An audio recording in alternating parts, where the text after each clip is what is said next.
Como é que você prescreve a trombólise com alteplase, com lactilise, né? É quase que um ritual, né? O lactilise é diferente da TNK, que vocês vão ver em seguida que é em bolos, né? Aqui a gente vai calcular a dose de 0,9 miligrama quilo, é o máximo de 90 miligramas, tá? O bolo vai ser 10% dessa dose e o restante vai ser feito em 1 hora. Então, por exemplo, um paciente de 70 quilos, ele vai receber 63 miligramas, que vai dar 6,3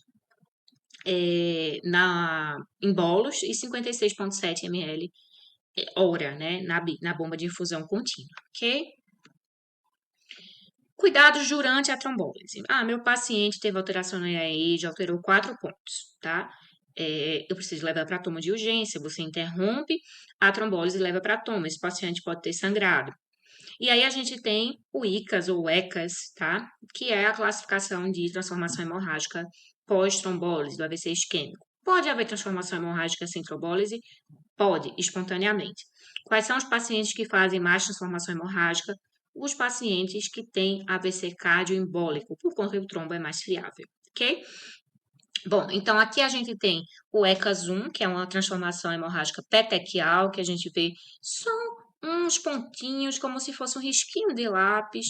Então, é só um pouquinho realmente ali de uma hiperdensidade dentro da área de hipodensidade, da área de isquemia. Petequial tipo 2 é quando não forma ainda um hematoma, mas já tem uma coalescência ali daquelas petequias. O hematoma tipo 1 ou o ECAS 3 é quando a gente já tem realmente a formação do hematoma, e o ECAS 4 é quando a gente tem um hematoma com grande efeito de massa, normalmente desvendilha média, herniação, etc. Qual ou quais eu reverto?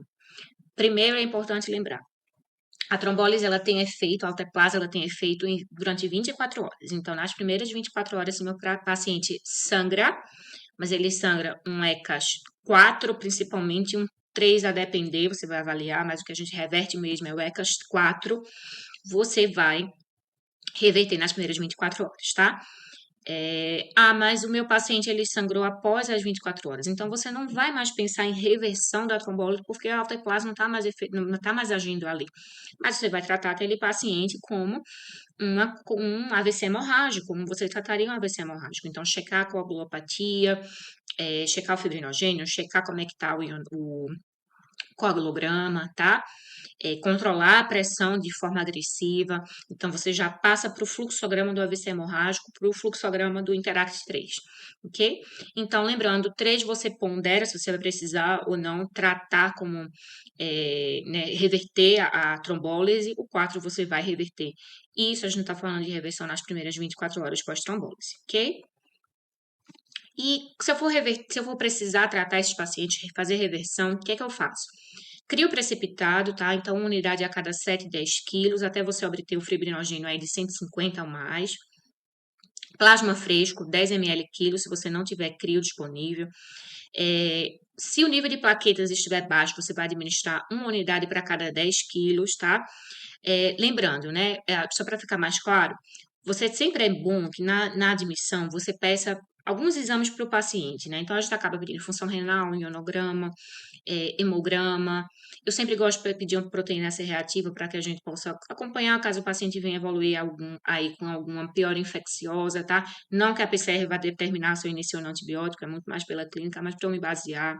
Uma troponina, porque às vezes o paciente acaba pipocando, fazendo uma angina, ou pipocando uma troponina depois, né, no acompanhamento pós-trombólise, e aí você não tem uma prévia. E sempre um fibrinogênio, porque se eu tiver um fibrinogênio baixo, abaixo de 150, alguma literatura ainda fala abaixo de 180, vou precisar repor, tá? Então, sempre acaba que a gente vai fazer plasma fresco, congelado, tá? O complexo protrombínico de 4 fatores também seria ideal, mas a disponibilidade é baixa, tá? E o crio precipitado se a gente tiver um fibrinogênio baixo, tá? Do contrário, se você não tiver crio, você vai ter que usar o plasma fresco mesmo, nesses pacientes que têm um fibrinogênio baixo, tá? Então, normalmente a gente acaba fazendo plasma, crio nos pacientes que têm um fibrinogênio baixo e plaqueta se também estiver baixo, né? Lembrando que abaixo de 100 mil a gente precisa repor plaqueta, tá? Então, uma unidade para cada 10 quilos. Claro, se o paciente sangrou, tá? Não estou falando que é para todo mundo. Se o paciente sangrou, a gente precisa repor. E a hemácia, o concentrado de hemácia, o ideal seria a gente manter a hemoglobina acima de 10 no paciente neurocrítico. E um controle pressórico rigoroso com a pressão sistólica abaixo de 140. Bom, e o angioedema, a gente não é tão comum, mas a gente acaba, assim, vendo, principalmente se você trabalha no centro referência de AVC. E o maior risco é em pacientes que usam IECA, e normalmente você vai observar um edema assimétrico, que vai normalmente envolver o lado parético. Pode ser um edema que pegue só a hemilíngua, que pegue só o lábio inferior, lábio superior, enfim. Então,